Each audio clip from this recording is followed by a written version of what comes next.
Le biomimétisme, source d'inspiration pour les bétons.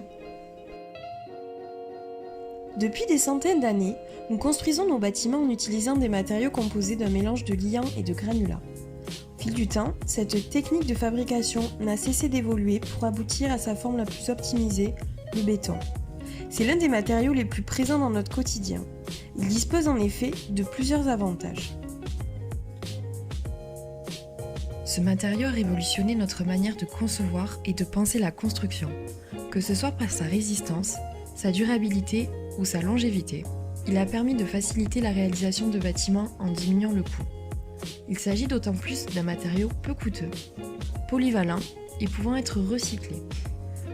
Tous ces critères font du béton un matériau incontournable qui sera certainement encore utilisé pendant de nombreuses années.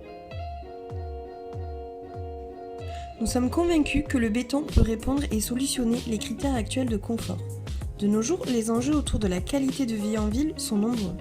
Les villes actuelles sont soumises à l'étalement urbain, réduisant ainsi l'influence des zones rurales. La création d'îlots de chaleur et la pollution sonore et visuelle au sein des villes impactent les conditions de vie des êtres vivants qui s'y trouvent. L'augmentation exponentielle et rapide des populations des villes entraîne une gestion perfectible de la pollution et du traitement des déchets. Qui de mieux que l'environnement lui-même pour trouver des solutions à ces enjeux? En effet, les millions d'années d'évolution ont conduit ce dernier à changer. Chacune des espèces et des êtres vivants de la planète, par le jeu de l'évolution ou de la sélection naturelle, a résolu ses propres problèmes. S'inspirer des mécanismes naturels pourrait permettre de répondre à ces enjeux de manière écologique et responsable. Notre objectif est aujourd'hui de pouvoir coupler ces observations et techniques avec le matériau le plus polyvalent que nous connaissons. L'utilisation du béton tombe sous le sens. Sa polyvalence et sa composition lui permettent une souplesse d'utilisation et de développement inégalée. Comment le béton peut répondre à travers le biomimétisme aux enjeux des villes dans une époque en pleine transition énergétique? Nous connaissons aujourd'hui une période en plein changement climatique. L'Europe est elle-même régulièrement soumise aux variations régulières de température et d'ensoleillement, mais également une augmentation d'îlots de chaleur urbains dans nos métros. Nous savons cependant que les façades de couleur claire rejettent l'énergie solaire pour éviter qu'elle ne se diffuse dans les bâtiments. Et les façades de couleur plus sombre permettent quant à elles d'absorber l'énergie solaire pour réchauffer les intérieurs. En imaginant alors d'optimiser les apports de chaleur, nous pourrions augmenter le confort d'été et d'hiver en adaptant l'apport en énergie solaire des parois des bâtiments de nos villes. C'est alors que nous avons appris que les insectes avaient la capacité de s'autoréguler pour pouvoir survivre dans des conditions climatiques extrêmes. En effet, dès qu'il fait chaud, ils ne diffusent pas la chaleur dans leur corps et arrivent même à la rejeter en émettant toute l'énergie reçue via les infrarouges. Ces phénomènes sont possibles grâce à une molécule, la chitine, qui est présente dans toutes les couches de la cuticule de l'insecte. Le gisement de chitine étant relativement faible sur les insectes, il est possible d'en obtenir en grande quantité sur les animaux marins, notamment à partir des déchets de coquilles. En outre, la chitine transformée en chitosane dans une solution aqueuse est déjà exploitée dans le domaine de la médecine pour réaliser notamment des prothèses dentaires et des fils de suture. Le béton pourrait alors être un matériau d'accueil. Ce béton serait alors utilisé pour construire de nouvelles habitations dans nos villes qui auraient la capacité de se réguler en fonction du besoin, en émettant des infrarouges lorsque la paroi arrive en surchauffe et en absorbant et diffusant la chaleur lorsque la paroi serait en deçà du seuil naturel de survie de la chitosane.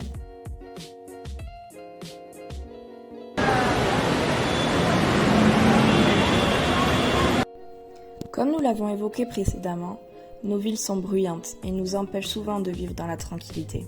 Ce bruit constant peut être source de stress et d'inconfort. En allant chercher dans la nature, nous découvrons alors les performances remarquables de la toile d'araignée. Grâce à son tissage spécifique et à sa matière en soie, la toile d'araignée propose un pouvoir d'absorption d'ondes sur de nombreuses fréquences. À partir de ce constat, un groupe de chercheurs européens explique dans leur article Spiderweb Inspired Acoustic Metamaterials la conception de leurs métamatériaux acoustiques bio-inspirés. Ils en ont alors conclu qu'en faisant varier la disposition des mailles, des fréquences différentes sont atténuées en rentrant en contact avec ce métamatériau. À la suite de cela, nous avons donc imaginé que nous pourrions utiliser ce métamatériau pour l'incorporer dans une formulation de béton ou pendant le coulage, en fonction de la forme que pourrait avoir ce métamatériau. À partir de ce métamatériau et du béton, nous pourrions alors régler à la fois les problèmes de transfert des ondes sonores à l'origine des bruits solidiens, et en même temps alléger les structures en remplaçant l'acier pour reprendre les efforts et éviter les problèmes de corrosion. Finalement, cette solution permettrait à terme d'améliorer le confort des usagers à l'intérieur des bâtiments de la ville. Les bruits extérieurs comme intérieurs seraient alors absorbés par les parois, ce qui permettrait de créer une intimité plus importante à l'intérieur de chaque logement. Nos villes sont de plus en plus polluées, mais il est possible d'y remédier. L'ajout de végétalisation contribue à assainir l'air par la photosynthèse et minimise l'effet des îlots de chaleur grâce à l'évapotranspiration des plantes. Nous prenons pour exemple l'arbre et les circuits qui le composent. Notre idée est de créer un béton qui peut être cultivé. La création se ferait en usine. Le béton prendrait le rôle du tronc. Dans celui-ci, un mélange de terre et de graines formant un réseau en serpentin représenterait la sève. Grâce à une disposition granulaire, le béton peut être un matériau extrêmement poreux. Un réseau de racines peut se développer à travers le réseau capillaire. Dès que les plantes atteignent la surface du béton, le produit est sorti d'usine pour être planté et connecté à la nature. Le pH du sol varie entre 5 et 9. Toutes les plantes n'ont pas la capacité de se développer dans un environnement basique comme le béton, dont le pH moyen est de 11. Par exemple, la campanule, plante vivace, est habituée au sol pauvre et caillouteux. Le fusain japonais peut résister à des températures extrêmes atteignant les moins 15 degrés Celsius. L'hellebore de Corse peut pousser et se développer à l'ombre. L'idée de végétaliser les parois de la ville permet également de créer un environnement apaisant. Il a en effet été prouvé que la couleur verte, mais surtout la présence de nature, provoque un sentiment de sérénité chez les citadins. En plus de traiter le confort visuel diurne, nous souhaitons améliorer le confort visuel nocturne, actuellement pollué et pouvant être agressif pour la population naturelle. Pour cette innovation, nous nous appuierons sur un projet proposé par la start-up Glowy. Elle a expérimenté l'utilisation de la bioluminescence pour l'éclairage des rues. Cela révolutionnera l'éclairage nocturne, ne perturbera plus la faune et la flore environnante et permettra d'économiser beaucoup d'énergie. Notre nouveau principe se basera également sur la vision nocturne des canidés. Il possède une membrane réfléchissante derrière la rétine qui reflète et amplifie l'intensité de la lumière. La lumière sera créée par deux types de bactéries. Les cyanobactéries produisent de l'électricité par photosynthèse, qu'elles transforment ensuite en hydrogène. Elle sera utilisée pour alimenter les bactéries bioluminescentes. Ces dernières ont pour rôle de produire de la lumière. Le prototype accueillant les bactéries sera en béton clair, avec une courbure similaire à celle d'un œil. La membrane réfléchissante est formée par un assemblage granulaire de cristaux et de béton. Cela permettra d'augmenter ou de diminuer par dosage l'intensité réfléchie de la lumière. On obtiendra donc un faisceau lumineux dirigé vers le sol avec une intensité maîtrisée. L'effet albédo doit également être pris en compte. Il serait donc plus judicieux à l'avenir de privilégier des matériaux tels que le béton clair par rapport à l'option habituelle de l'asphalte.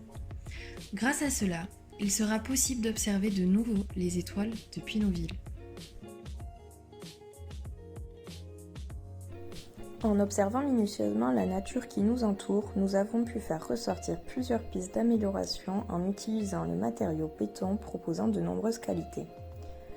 Nous nous sommes basés sur la capacité du béton à pouvoir intégrer d'autres matériaux et éléments dans sa composition, comme la chitine, des cristaux intensifiant la lumière ou le métamatériau inspiré de la toile d'araignée.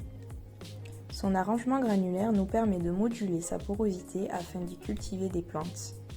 Grâce au développement de ces idées, nous sommes en capacité de répondre aux problématiques d'inconfort présentes dans nos villes. Ces solutions ne sont qu'à leurs prémices. Si celles-ci s'avèrent prometteuses, nous espérons qu'elles puissent être approfondies. Elles pourraient donner lieu à de nouvelles formulations de béton, s'inspirant de la nature et répondant aux enjeux climatiques d'aujourd'hui et de demain.